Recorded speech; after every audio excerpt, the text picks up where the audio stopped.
kita dipertemukan kembali setelah tahun lalu Ustazah menemani kalian belajar matematika di kelas 8. Tahun ini Ustazah kembali diamanahkan untuk melanjutkan mengajar matematika di kelas 9. Ya, tetap semangat ya. Kemudian karena kalian udah kelas 9, sehingga maka ada peningkatan dalam belajar.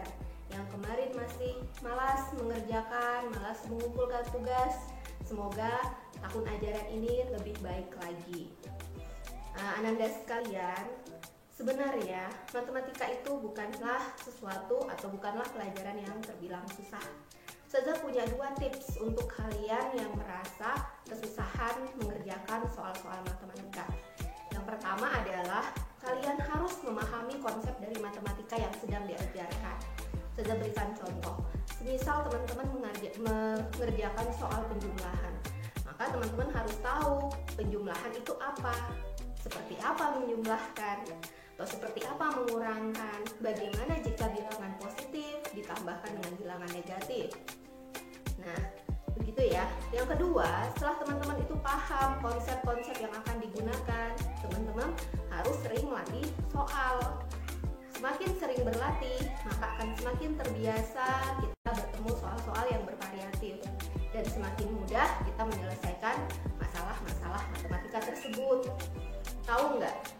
Matematika ini tidak hanya sekedar nilai yang bisa kalian dapatkan dalam kehidupan sehari-hari. Jika orang yang terbiasa menyelesaikan masalah matematika, dia akan menjadi pribadi yang sistematis.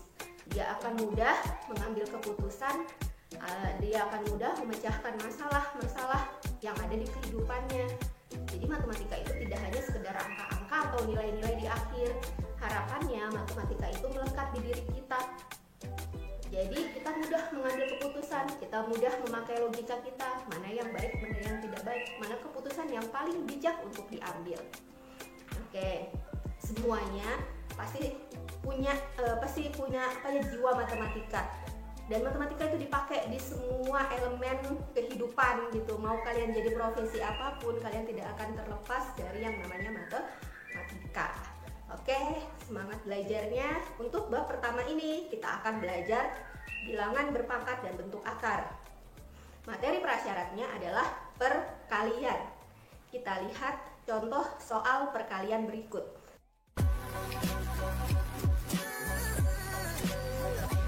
Perkalian adalah penjumlahan berulang. Misalkan 3 dikali 2. Ini mengartikan 2 ditambah 2 ditambah 2 sama dengan. Kemudian kita ingat lagi untuk sifat-sifat perkalian bilangan bulat. Jika bilangan bulat positif dikalikan bilangan bulat positif akan menghasilkan bilangan bulat positif. Bilangan bulat negatif dikalikan bilangan bulat positif akan menghasilkan bilangan bulat negatif. Bilangan bulat positif dikalikan bilangan bulat negatif akan menghasilkan bilangan bulat negatif, dan bilangan bulat negatif jika dikalikan bilangan bulat negatif akan menghasilkan bilangan bulat positif. Ingat kembali ya. Contohnya adalah 5 dikali negatif 3. Ini bilangan bulat positif dikalikan bilangan bulat negatif akan menghasilkan bilangan bulat negatif. 5 dikali 3 yaitu 15. Negatif 4 dikalikan negatif 7. Bilangan bulat negatif dikalikan bilangan bulat negatif akan menghasilkan bilangan bulat positif. 4 dikalikan 7 sama dengan 28. Oke, semoga semakin ingat dengan materi perkalian. Sudah disimak? Bagaimana? Paham? Ingat kembali? Oke, sip. Selanjutnya, perhatikan contoh berikut untuk bilangan berpangkat.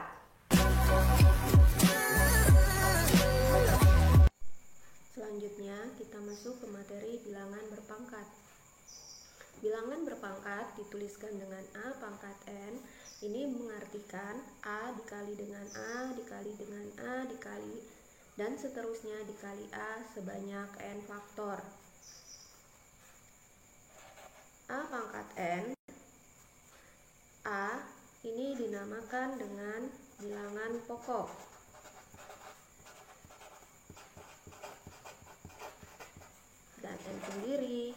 disebut pangkatnya.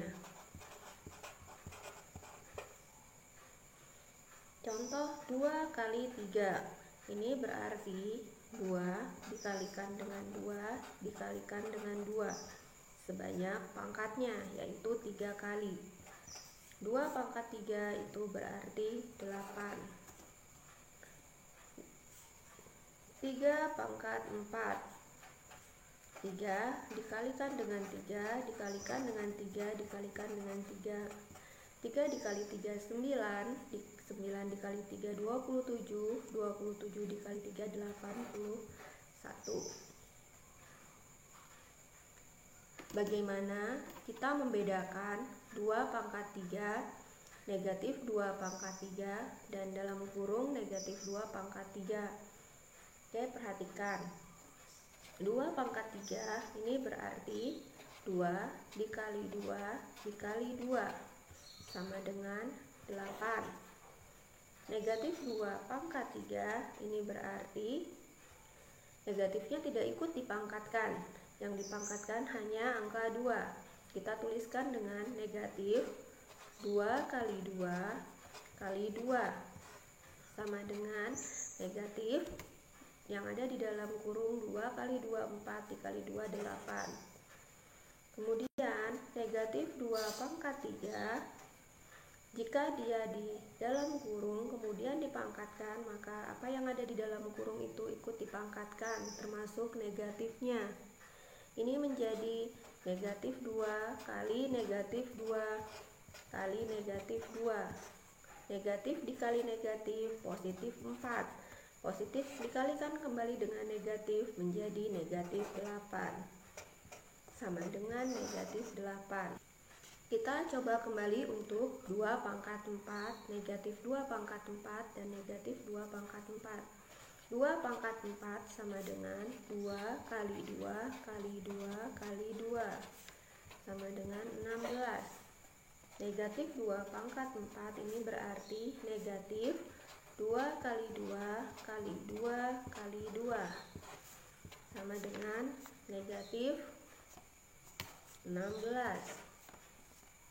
Sementara negatif 2 pangkat 4 ini adalah negatif 2 dikali negatif 2 dikali negatif 2 kali negatif 2, yaitu negatif kali negatif positif 4 dikali dengan negatif 2 menjadi negatif 8 dikali lagi dengan negatif 2 menjadi positif 16. Hasilnya positif 16. Jika tadi negatif 2 pangkat 3 itu adalah negatif 8, sementara negatif 2 pangkat 4 itu adalah positif 16. Negatif 2 pangkat 5 ini kembali menjadi negatif 32. Negatif 2 pangkat 6 akan menjadi positif 64. Dari sini kita dapatkan jika bilangan negatif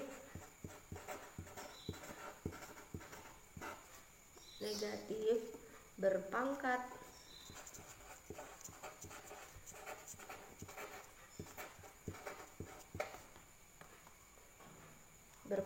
genap menghasilkan bilangan positif. Jika bilangan negatif berpangkat